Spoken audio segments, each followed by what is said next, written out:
280 million cars, trucks, and SUVs drive America's roads. And every day, more than 2,500 disappear. When you think about stolen cars, local police are obviously the ones looking for them, right? When we started asking where are all these cars going, we discovered that more and more stolen cars are slipping out of their reach and into the hands of international criminals.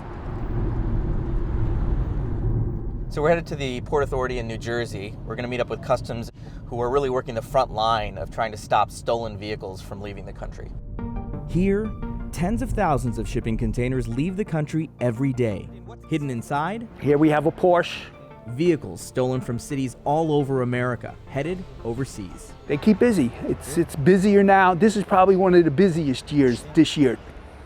One of the busiest Yeah, years? one of the busiest. U.S. Customs and Border Protection let us tag along with Officer Dean Panzarino, whose job it is to find and stop stolen cars from leaving the port. What kinds of cars are you seeing normally that are being put into these containers and shipped off? Mostly high-end vehicles, Land Rovers, Mercedes, BMWs. Every once in a while you get a Bentley, Rolls-Royce. There was something about this container headed to Africa that aroused his suspicions. His hunch was right. So this is not the car that was supposed to be in here. No. It's a Maserati. Yeah, this is a nice hit. It's a nice hit. Hidden behind that Maserati? We have a nice BMW in here. X8. And that's a Ford, probably an Explorer. The stolen cargo was on its way to the port in Algeciras, Spain, before its final destination, West Africa. It's the same port where police in Spain intercepted 24 stolen luxury vehicles from the U.S. earlier this year, valued at more than $2 million. They're being shipped overseas. We know that. We work with U.S. Customs and Border Protection every day. We work cases with them. We know they're going to West Africa and to the Middle East. We know that, fact. We also know they're going to the south side of the border. They also are going to Mexico. They're just driving right through U.S. Customs and Border Protection checkpoints, with government license plate readers installed to record every single one. Those readers last year recorded more than 2,800 stolen cars driven into Mexico from California, Arizona, and Texas. Only 144 were seized, according to Customs and Border Protection. I think that's absolutely disgusting. Chris Clark's SUV was stolen from outside his Los Angeles apartment while he slept. By the time he woke up, it was already in Mexico. He tracked it down using GPS. I Googled repossession Mexico. He and the repo company led Mexican police to the thief and the stolen car.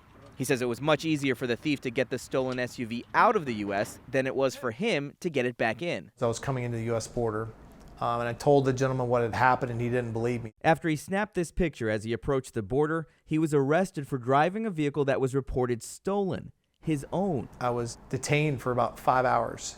That was probably a little bit eye-opening for me. Responsible for some stolen cars leaving the country? Organized crime. The cartels are constantly looking for vehicles that can be used and be militarized in Mexico. Mark Lipa showed us video investigators obtained of cartel operatives stealing an SUV in the middle of the night. This particular organization, this particular cell, stole over 600 vehicles and exported them into Mexico. Most of those cars, like this Jeep in Texas, stolen while the owners slept. They weren't even reported stolen, so they could get across without any issue. Exactly. These are stolen vehicles, but there aren't the resources to go after these cars. That becomes a challenge because you have to have a law enforcement entity in between that border crossing that's able to interdict it on a traffic stop. Because the cars are moving. Generally, they're moving. They're not stopped for inspection. They hit the license plate reader from Department of Homeland Security, U.S. Customs and Border Protection, but the vehicle's still moving. CBP did tell us they periodically conduct targeted checks, but they won't pursue stolen cars into Mexico because of jurisdictional limitations. Back at the port in Newark, Dean Panzarino's team leads the nation in stolen car seizures at seaports. They've recovered 288 since October. But considering the millions of containers that set sail from here every year, there's only so much his team can do. Work it so hard during the day. When I leave here at night, in my mind, I got the stolen cars and nothing got past me. I know that ain't true, but that's how I feel. The National Insurance Crime Bureau says it recovered more than 2,000 stolen vehicles that had been trafficked to foreign countries last year. If your car is stolen and you figure out where it is using GPS, they say you should call police and not try to go get it yourself. I'm Ash-har Quraishi, CBS News.